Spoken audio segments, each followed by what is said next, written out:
Okay, right.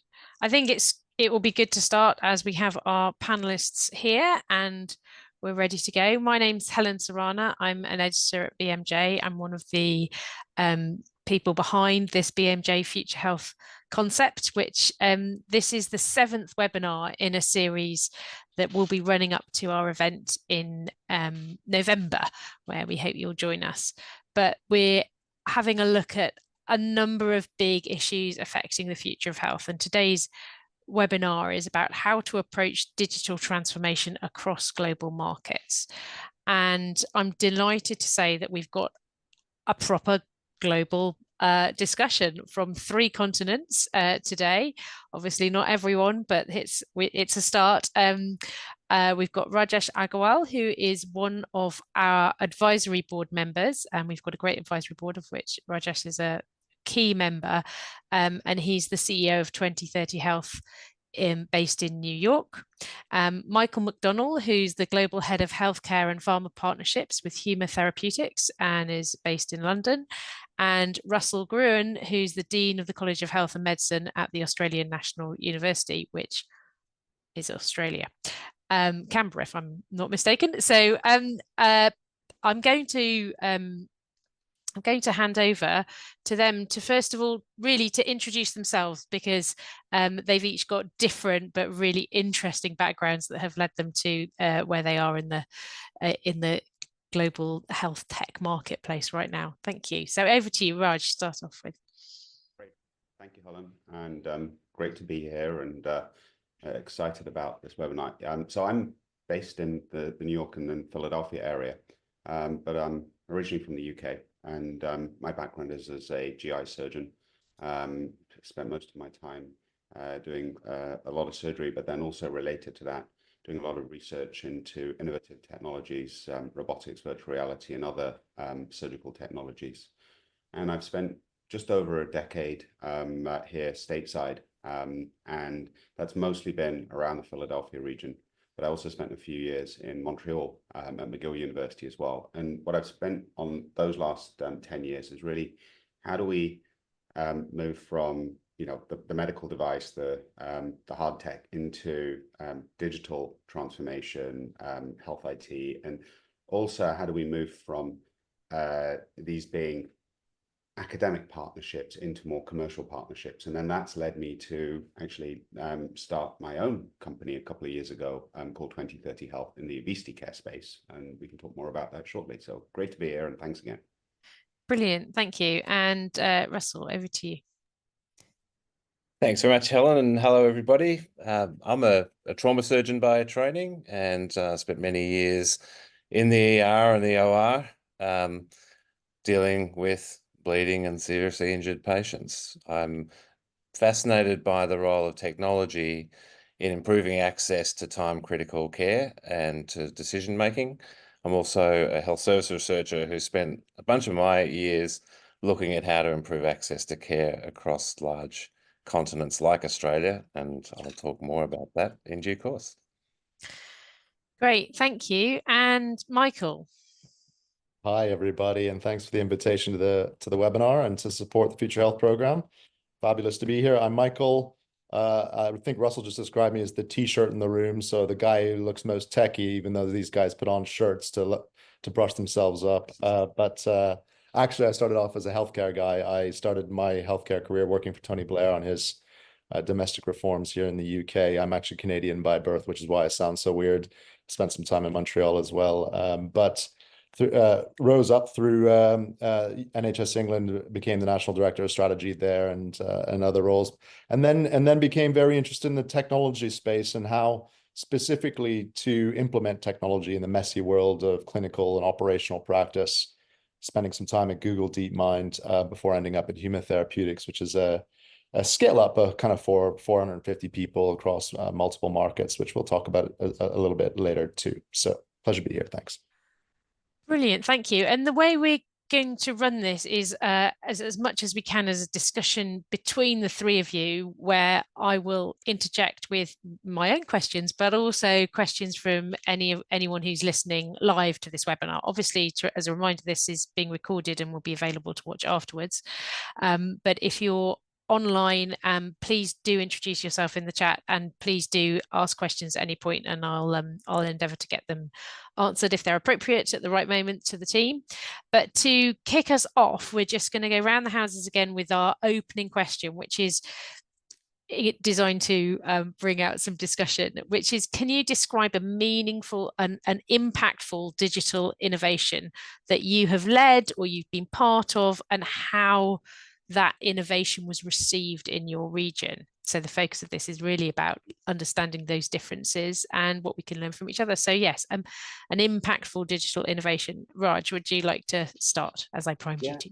No, I'd love to, Helen. And it's really from my time when I was at McGill University in Montreal. So I was there for a handful of years, and my main role was really to run the innovation arm of the health system. But I was also a GI bariatric surgeon, so that's doing gastric bypass and sleeve gastrectomy surgery on patients. And when we were at McGill, we had a relationship with the far north of Quebec. And I didn't realize this till one of the folks that I was working with in Montreal told me. And I don't, Michael, if you know this, but Quebec is such a big country that if you fly north from Montreal, such a big state, if you fly north from Montreal, as far as you'd fly south to Miami, you're still in Quebec, right? It's mind blowing, right?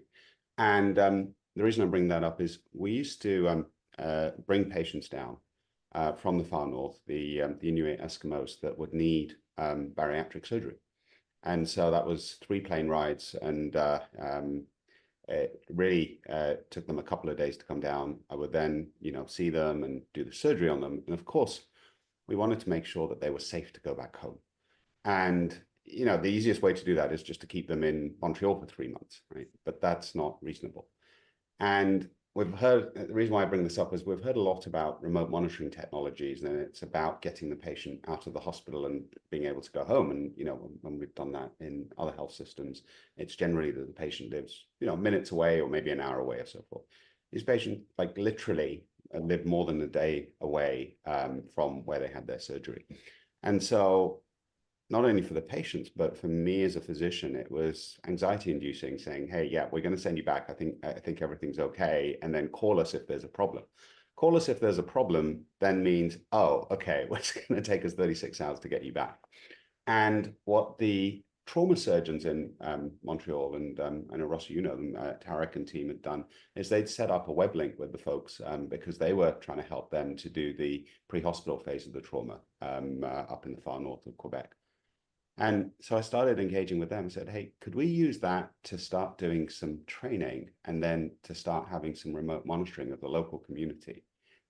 And I'll just say that it gave so much confidence on our end in terms of our team that we had a little bit more insight into the patients, but also it drove the engagement of the patients, that it kind of reduced their fear of being able to come down, having this major surgery, and then being able to go back and still be monitored.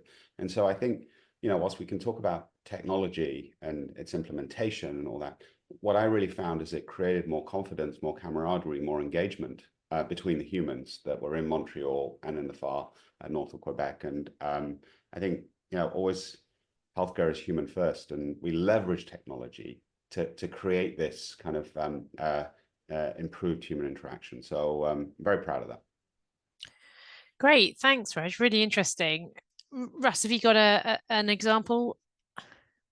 Well, I first want to challenge the my province is bigger than yours idea here, Raj. Quebec and Australia, chalk and cheese. Let me just kind of go to show you here. We're talking big distances, right? This is purple Quebec and orange Australia. But that's my point, right? And this is I'm actually coming to you from Port Moresby in Papua New Guinea. It's the capital city of this country of about 10 million people. It's a bird of paradise painting up behind me here. And the country has over 600 islands. It's an archipelago. And yet it only has about 1 health worker per 1,000 population. And so part of the point of being here is to be working with the University of Papua New Guinea and the Papua New Guinea government on how do we address a critical workforce shortage in this country when the healthcare needs are scattered across islands and can't easily move around. And this is where technology has a role to play. It's always had a role to play. Where I did a PhD 20 years ago looking at specialist outreach services in Australia to remote Aboriginal communities. And there really were only 3 ways of dealing with remote workforce shortages and access to healthcare. One was to bolster the health workforce residents in the area. The second was to have visiting or outreach services that would come intermittently. And the third was telemedicine. And 20 years ago, telemedicine was a phone or a fax machine. But actually, only a couple of years ago during the pandemic, telemedicine was largely a phone, maybe not so much a fax machine, but it was still doctors, at least in Australia, did not use more complex technology when COVID happened and consults were done remotely. They used the telephone. And so even while the policy framework shifted quite quickly, the profession and its embrace of technology was slower and slow for behind. But that has, I think, now changed somewhat dramatically. And I do want to show a different picture. This is a picture from one of the remote Aboriginal communities that I did my PhD in, actually with one of my supervisors, but just 1 year ago. And we went back this time with a Starlink set-top box to this community, which is 250 kilometers from Alice Springs, a long way. And it only had a single computer in it, about 100 residents there, no permanent health worker in attendance. And we installed a Starlink set-top box in the clinic and put a mesh around it and went from having a dial-up internet connection to being able to stream at 180 megabits per second. And in that instant, we realized the concept of remoteness had radically changed, and had changed forever. And this is Sam Hurd, an IT-focused general practitioner, streaming on his phone in the most remote place in Australia with 180 megabit per second download. Now, we'll have some more conversation about what that opens up. But my point here is that it's not so much the telephone or the fax machine or so on that really was the telemedicine that there was a step change. It's that real-time broadband ICT now that allows virtually somebody to be in the room in a very far location. Great, thanks, Russell. And Michael, over to you. Can you give us an example? Yeah, and there's something of a theme, I think, developing here too, because I'm going to talk a little bit about what we do at Huma. Huma's provides remote monitoring or disease management, and is one of the building blocks of the sort of remote care that I think that both Russell and Raj have been talking about in their examples. And I like to think that Huma could help them out in the circumstances they described. We've got about 1.8 million people using our platforms around the world in several different markets, and we can get on to how those differ. But just so you understand, this is effectively a way of connecting with your care team on your mobile phone and following a digital care plan, but also being able to submit data, be that via wearables or peripheral data, symptoms, vital signs using camera and other kind of passive data sensing on your phone, transmit it to your care team, who can then make decisions about you or help you out outside of the kind of traditional bricks and mortar setup of a clinic or a hospital. And of course, really importantly, on the one hand, kind of giving more data to those clinical teams or healthcare professionals than they'd ever have before about the 99% of your life that you spend when you're not in front of them, but then also empowering you to make better decisions and giving you the sort of resources that you may need, be that kind of learn articles or other types of resources that help you kind of take charge of your own care outside of the clinic or hospital. And I think this has been taken up pretty widely across the world, and Huma is obviously not the only one, because it solves such important challenges, or at least addresses such important challenges. The first one being the one that Russell said, of kind of workforce challenges, of just the lack of healthcare workers, be that because they're remote or because there's just too few of them. And these platforms, especially with AI and intelligence infused in them, can help nurses and medical assistants and others be much more kind of productive than they could otherwise be.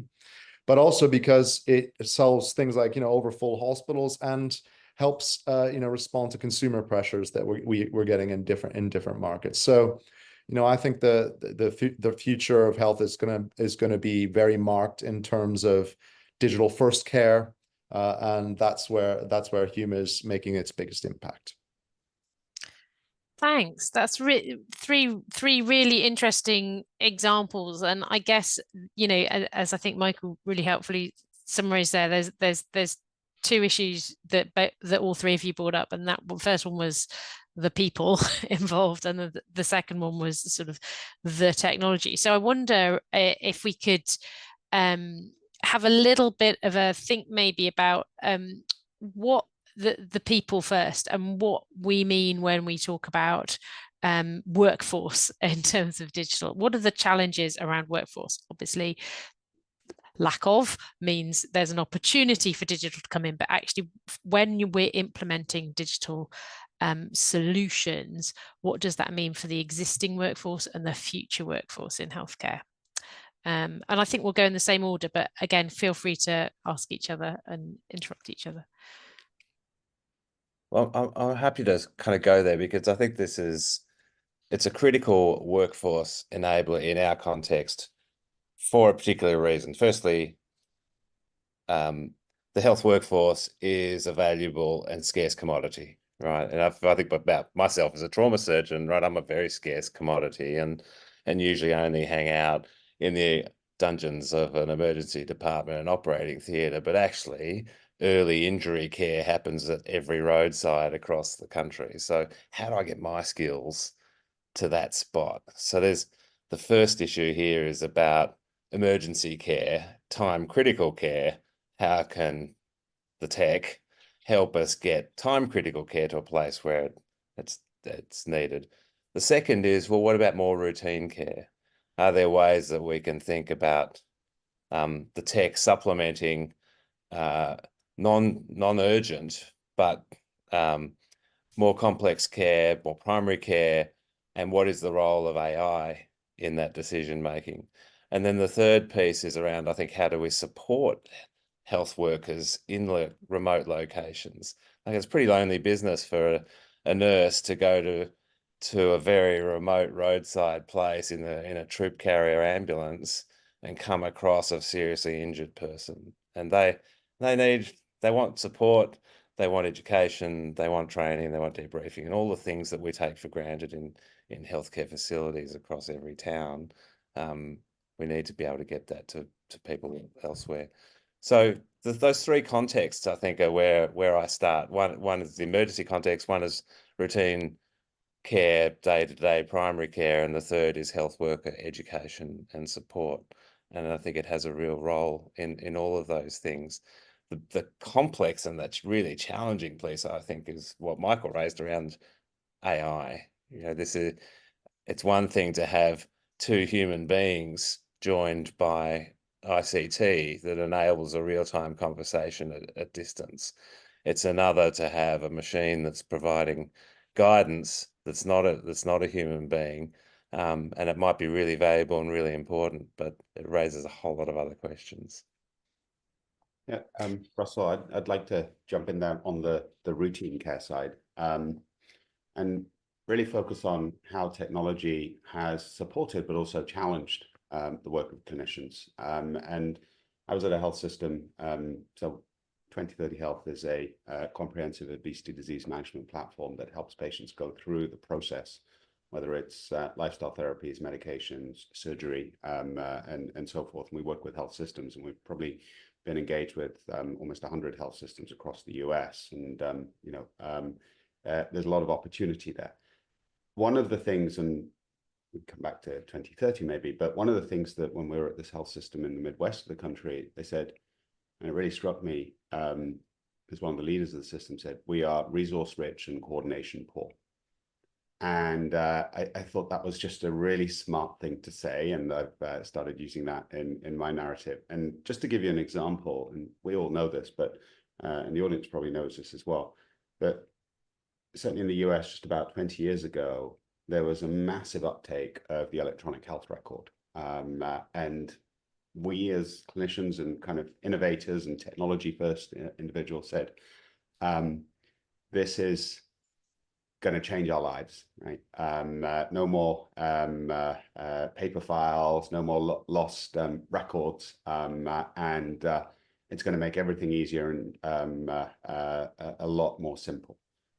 And look, I'm not saying we go back to paper notes and the unreadable handwriting of many of ourselves, but it really has, and again, we can go into this from a financial perspective, the implementation of the electronic health record has been at a magnitude greater than what we thought it was going to be. And we had those similar issues in the UK with the NHS as well.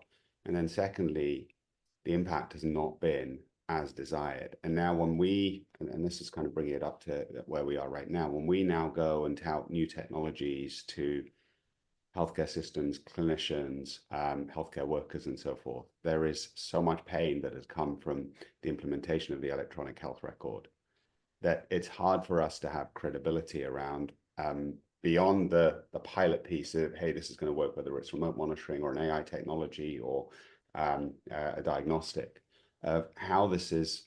I think this is the challenge that I want to bring up. How can we scale this to actually meet the needs of all of the stakeholders, the clinician, the patient, and also the payer from a government or a policy perspective?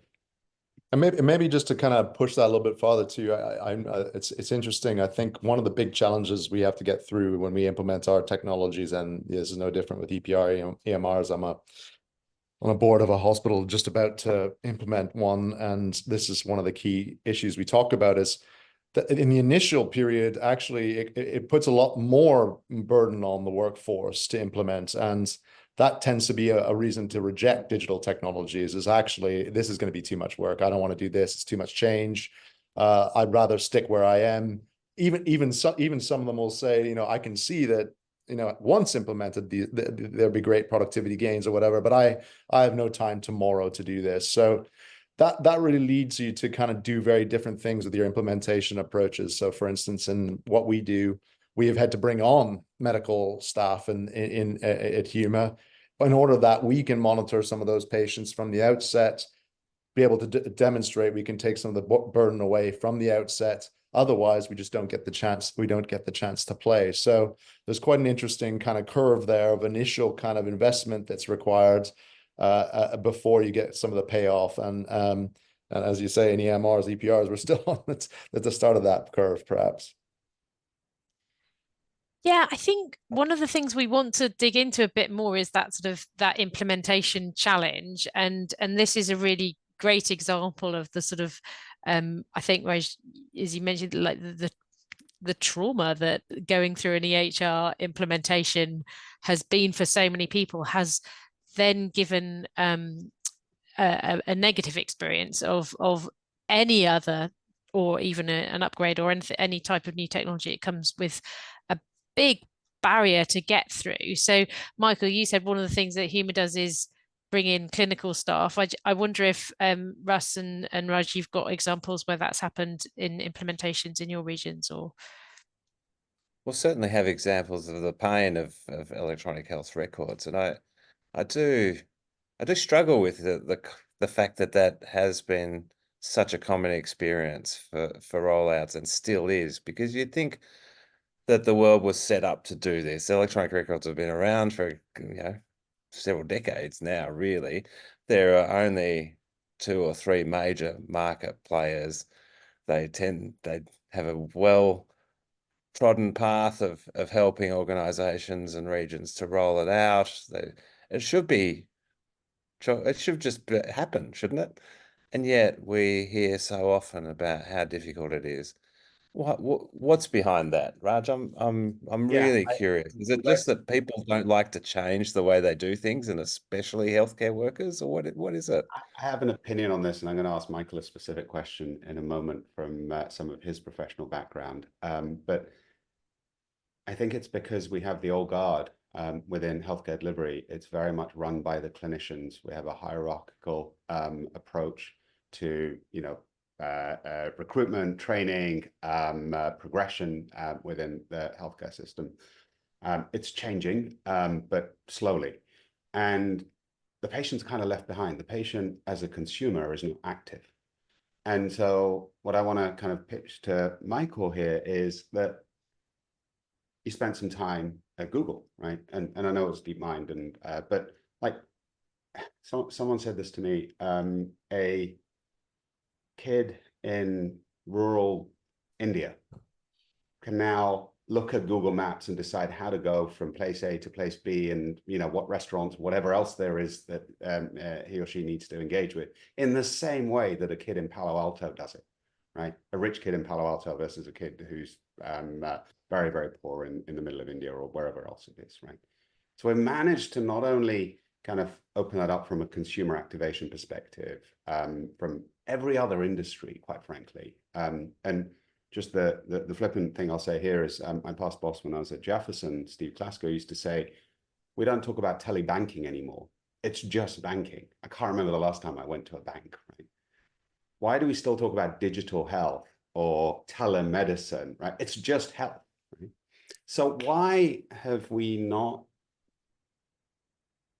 been able to transform the consumer experience, the consumer activation? That's where I want to go to. And part of me is that because of the hierarchy, the old guard of the regulated industry. And maybe Michael, you can help us with that, with your experience at one of the big tech firms, or any other experiences.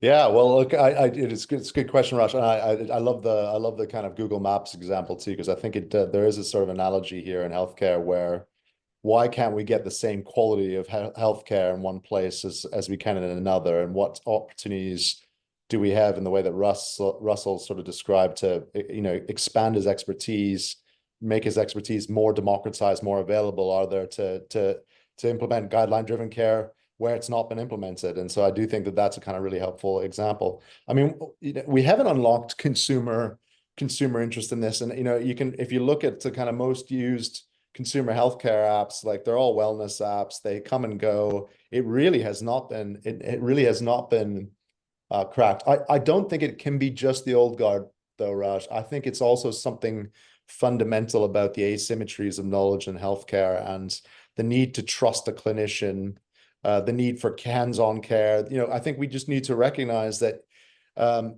it isn't just like banking.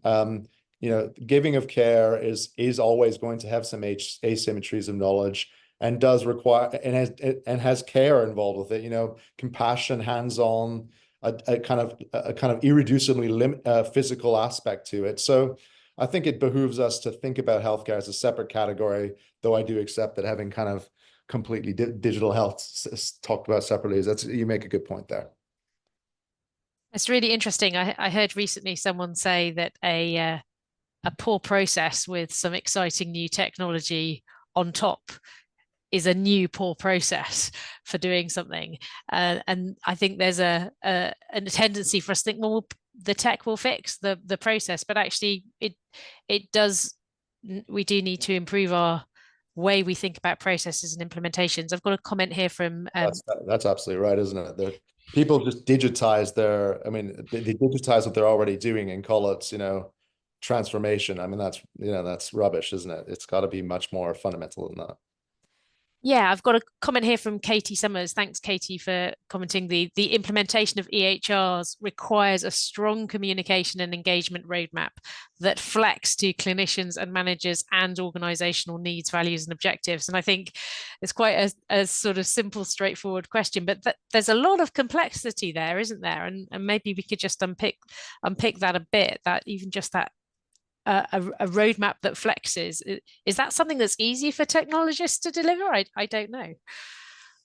So I'm not the technologist, and I agree with Katie entirely, but I don't think that's an excuse, right? These are big companies who make a lot of money, and they charge health services a lot of money to roll out something they roll out all the time as their business. Why can't they do exactly what Katie says properly each time? There's something fundamental going on here, which is really challenging. Yeah, I guess that's right. But I do think that, I mean, when you implement something, you're doing a kind of handshake with the implementing organization, and you need them to take ownership of this sort of, the implementation challenges. Where I've seen it go well, it is led by clinical teams themselves with the support of operational managers, etc. But it can't be imposed on them, even if the recipe's been done perfectly 100 times before. There's still something psychological about the need to do it yourself and be bought into doing it yourself. So I think, I don't know, I interpret Katie as kind of talking a lot more about the need to, engage the workforce, communicate with the workforce in the implementation challenge, rather than putting it back on the vendor. And I'd like to jump in there, not to be self-serving, but we're a small company, 2030 Health, and almost half of our employees have a clinical background, whether as another physician or a dietitian or a nurse, and so forth. And when we go to start working with a health system, it's really a clinician-first approach. It's a clinician-to-clinician approach. Let's understand what your current care processes are. Let's understand where the opportunities are for improvement. But then also importantly, let's understand what you've already tried, right? Versus here's a technology, you've already said it, Helen, shiny, and it's all cool, and we can sign this deal and get this activated. So let's actually do that kind of front end as a process, as a design process of, like, where are the gaps, where are the opportunities? Is it the people? Is it the process? And what technologies have currently been used? And then what are the augment technologies that we might want to use? And I think, if I may, to go one step further, that this for me is a call out to have more clinicians involved in technology, and whether you call them clinician entrepreneurs or other folks, there's a lot of tech out there, and there ain't that many clinicians that are actively working to with their clinical partners to say, hey, this is what we need to do. And when we were at this one health system, the clinical team said, wow, like, this is exactly what we'd build if we were doing it ourselves. And I was like, well, of course it is, because this is what I've done for 20 years as being a clinician, right? Versus here's some, and I'm not saying that it's all got to be clinician first, but it's got to be that partnership between clinical and technology and device and innovation. And that's really, I think, how all of us have spent our careers, Russell and Michael as well. So it's really a call out to get more clinicians involved in the kind of technology and innovation process. Yeah, maybe one more sticking. Sorry, go on, Russell. I was just going to say, Helen, sticking with the electronic health records discussion, you mentioned about the consumer. Where's the consumer in this? And I think a lot of the EHR discussion is really between the health service, the vendor, and the clinicians, and the patient doesn't really feature strongly as a user or a motivator, or how it affects them. Whereas there are some examples of where the patient becomes much more central to EHRs, and I go to the Australian government's My Health Record project, which is about giving consumers access to a portal where it actually draws information from a whole variety of sources about their health record. And so it taps into registries, it taps into hospital data sets, taps into the primary care data sets. So for the consumer, there's actually real value a real value proposition to go to this EHR, because they can't otherwise get all those things in one spot conveniently. And I wonder if we reconceptualize our efforts around EHRs with the patient at the center, maybe we'd have a different sort of driver that has different types of outcomes. Yeah, I think that's a really great question. We can move on to that. I was going to say the UK experience has been, you know, up until really quite recently, in the last couple of decades, it was, and maybe still, some patients assume that their medical records aren't something for them, and yet, and so engaging in what do you need out of it is a really difficult question. But I think now that is changing, certainly in the UK, with the help of technology. But maybe we could get some examples sort of from around the world, like how's that different in the US and how's that different in Australia and other places. Can I just jump in on that? And it's not directly answering your question, Helen, but it takes me back to when I was at Imperial, gosh, almost 20 years ago, when I was doing my research. I'm very much focusing on simulation training to teach junior surgeons laparoscopy. So I'd set up this randomized clinical trial that was virtual reality simulation, and half of the surgeons would get the simulation training curriculum, and the other half would get standard training like we do on in the operating room. And we did the study on patients, and so I had to go and consent the patients, right? Saying, hey, your data is going to be recorded from the operating room, and you don't know whether your surgeon's been trained on the simulator or not.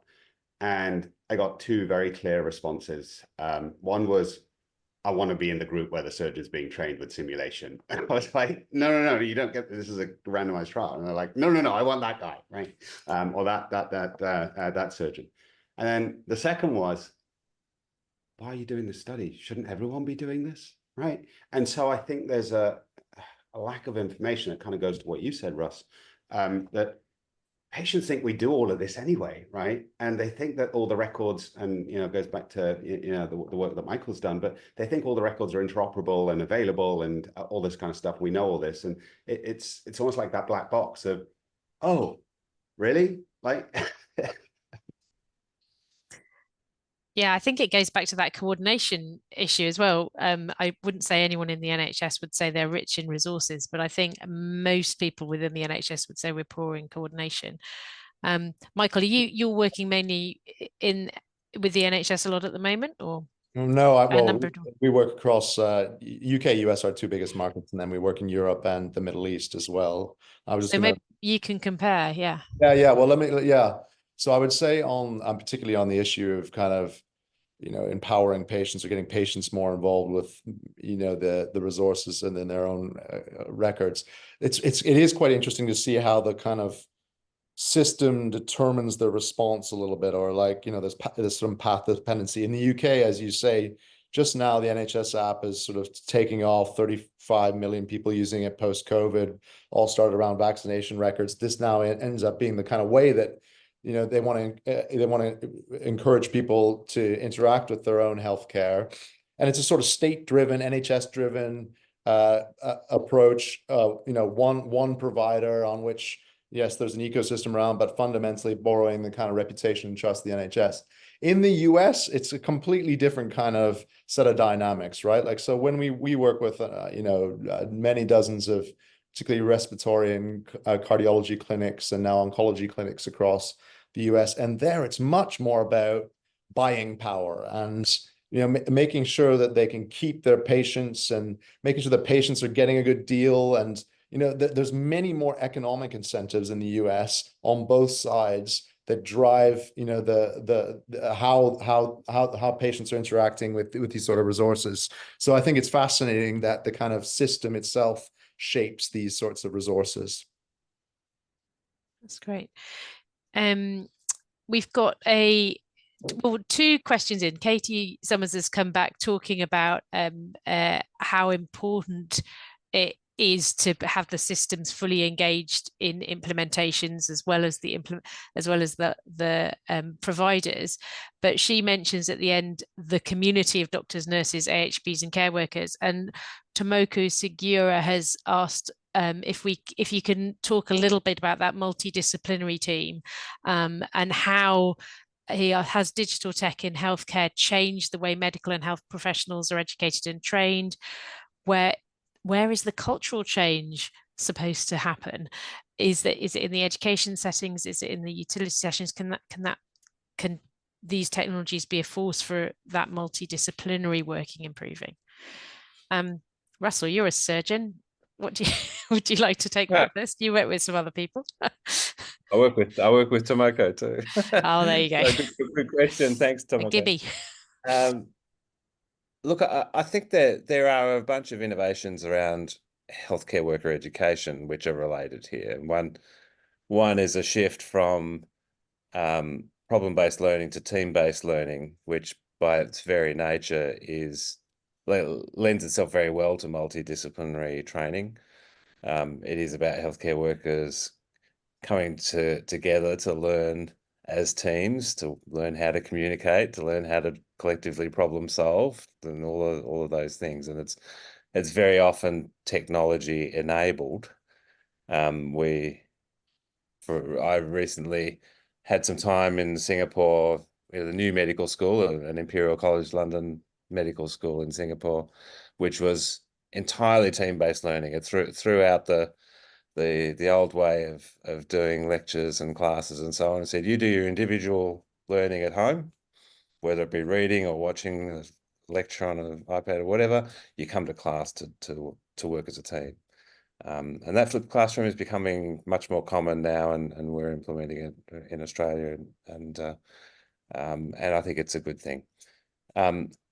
One of the interesting potential applications then is that you actually have teams combined across time and space, and particularly space. And how do you do distributed learning that is actually tech enabled?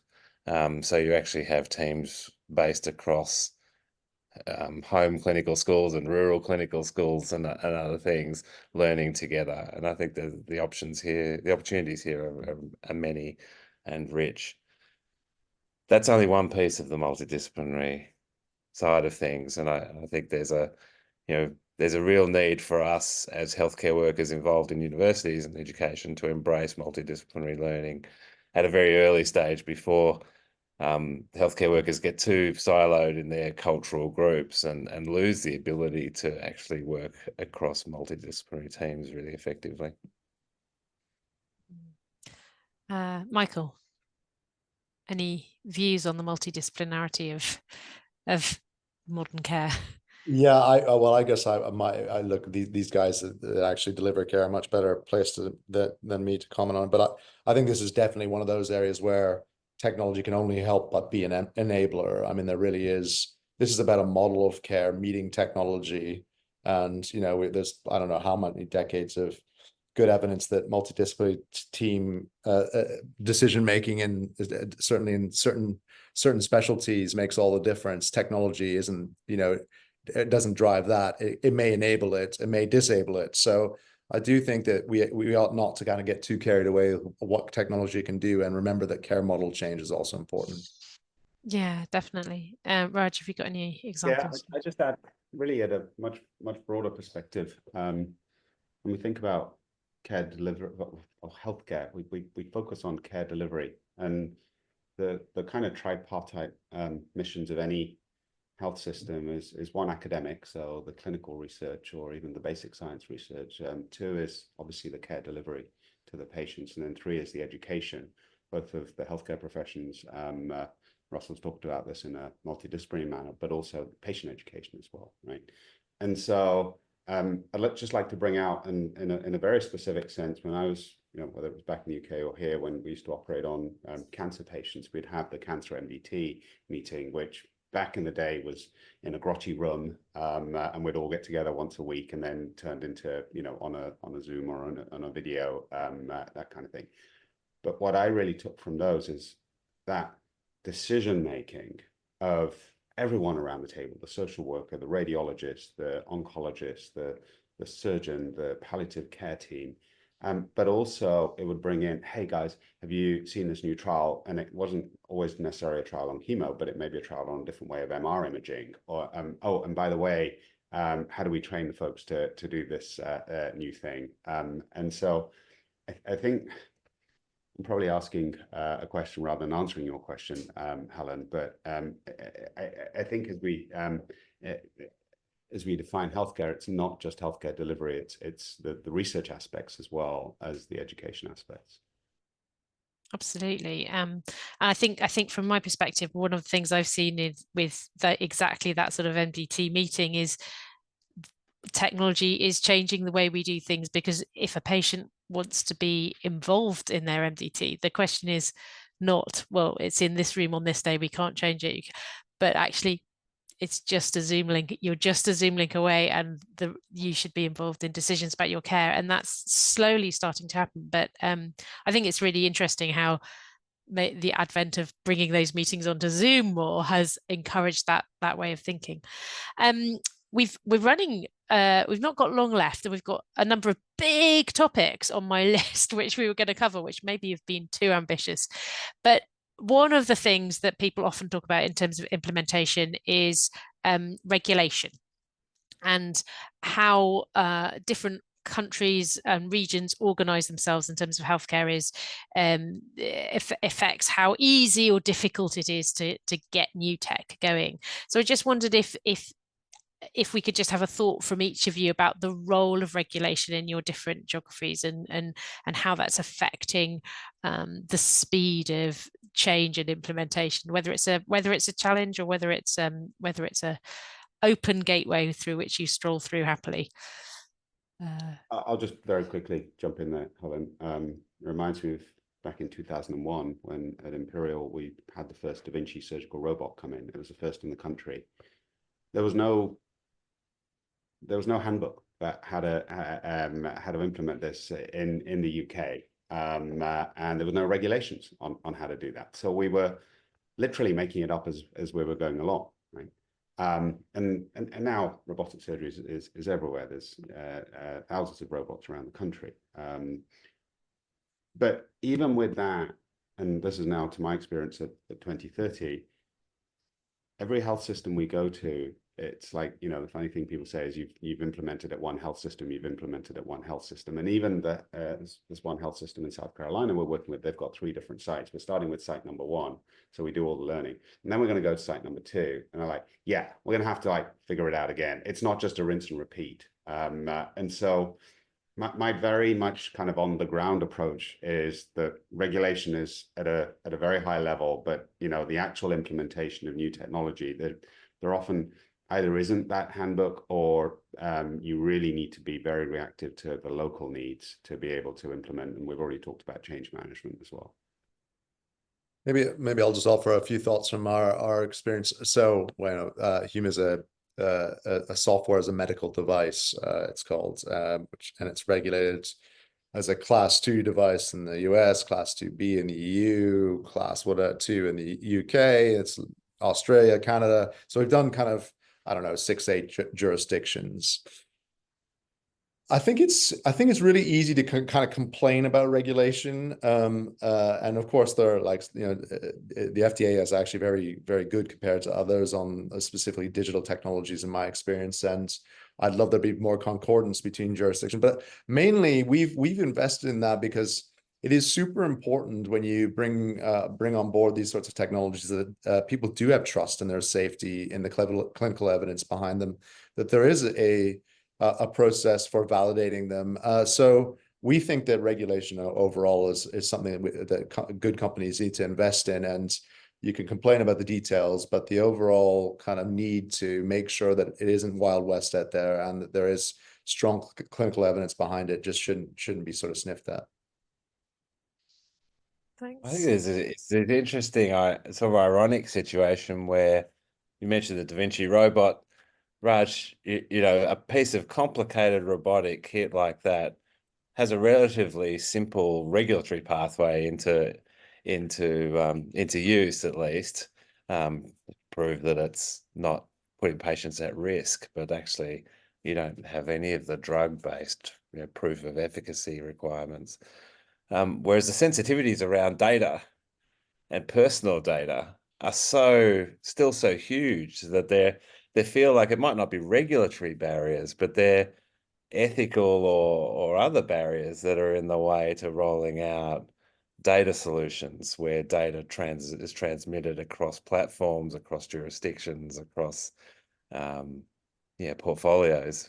And I just wonder how you guys feel about that, because that's the way it feels to me as a researcher and a clinician, is that everyone's still very sensitive about personal data transmission. I agree. And appropriately so. And it seems like one of those areas where countries really are coming together and becoming together more sensitive. It used to be the US didn't seem to care so much. I think that's becoming less and less true over time. So I do think that as providers, as regulators, as buyers, we got to have super close attention to this, because it's going to be a hot button issue for ages. Thanks. That's really interesting. And I feel like, Michael, with your background, we could go really deep into some of the AI questions around data. But again, hopefully this is whetting your appetite for what will be coming up at the November event, where we can go a bit deeper into some of these issues. Just sort of to sum up, and I'm sure we've got there's loads more things we could talk about. But what do you, from your experiences in the past and your sort of plans for the future, what are the emerging trends in this space of healthcare that we're all in? What are the big things in the next 10 years that are we're going to be looking back at and going, I can't believe we did it that way. What's going to change? Raj, I'll start with you. Okay, great. AI is a hot topic. I think rather than the technology, we really need to be impacting healthcare from a learning healthcare system approach. And, we've been talking about that for 20 years. And as you say, I've done my first surgery, I've done my 50th surgery, I've done my 5,000th surgery. And yes, I'm getting better, but we're not really using all the data that's coming out of that to say, how do we do better, and with the whole team and that kind of thing. So I think it's really around, how are we learning to be better and using the data and the technologies around that. And as has been mentioned, to do that in a regulated and trusted approach. And my final thing I'll say is, first, do no harm. Thanks. Michael, what should we be looking out for? One of the things I think we should be looking out for is who's going to pay for this stuff. So there's some countries that have got structured reimbursement models in place, CPT codes, and in the US, or France is now implementing this. Germany's got a version of it, and others that are just completely kind of, here's a funds, run a prize, cliff edge the funding, leaves companies in the lurch. That is no way to drive kind of whole system change. So people need to pay attention to how the money flows work. Otherwise, there won't be many digital health companies left. Thank you. And Russ. That sounds interesting. But look, I want to celebrate the fact that countries like Papua New Guinea are doing this, and they're putting the tech to work, and they're getting great results out of it. I was talking to some guys today who were doing digital radiology on a small island, and they had a PACS system, and the image would appear on all of their devices within 30 seconds of it being taken, and they'd get it read by somebody in Japan within an hour, and it really is game changing in a way that leapfrogs all of those clunky steps that we've been through in Australia and the UK and the US. And I love that concept of leapfrogging because it really is a great leveler. A great technology is helping equity like there's no tomorrow, and it's just wonderful. We saw it in Myanmar with mobile phones. So many communities in Myanmar had maybe had a single landline phone for the whole village for years. They'd never had home-based phones and stuff. And then all of a sudden they had 4G. And they were able to communicate like they'd never been able to. And they didn't go through all of the complexities of rolling out infrastructure and telecommunications and stuff. They leapfrogged. We can do that with technology in healthcare, and the world will be a much fairer place, and access for people who really haven't had access to good healthcare will be able to have it, and that will be a great thing.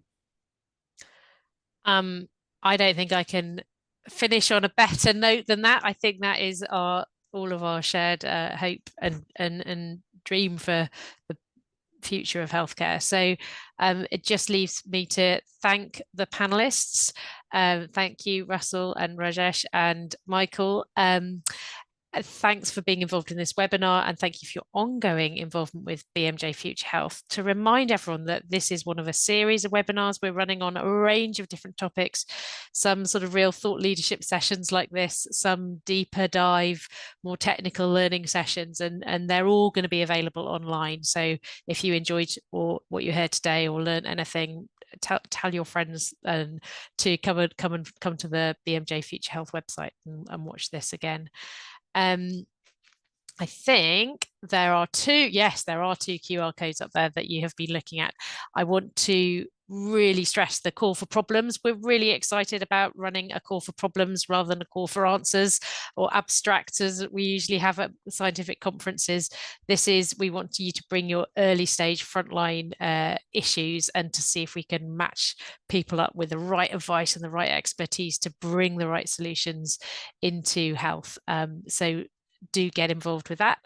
And yes, the next slide is the next webinar, which is 3rd of July, where we've got Trisha Greenhouse talking, and Emma Lads from her team as well, talking about making those organizational level changes to support remote consultation. So it's very much about going quite deep into one of these general implementations challenges that we've been talking about today, about what really works from the evidence and the expertise.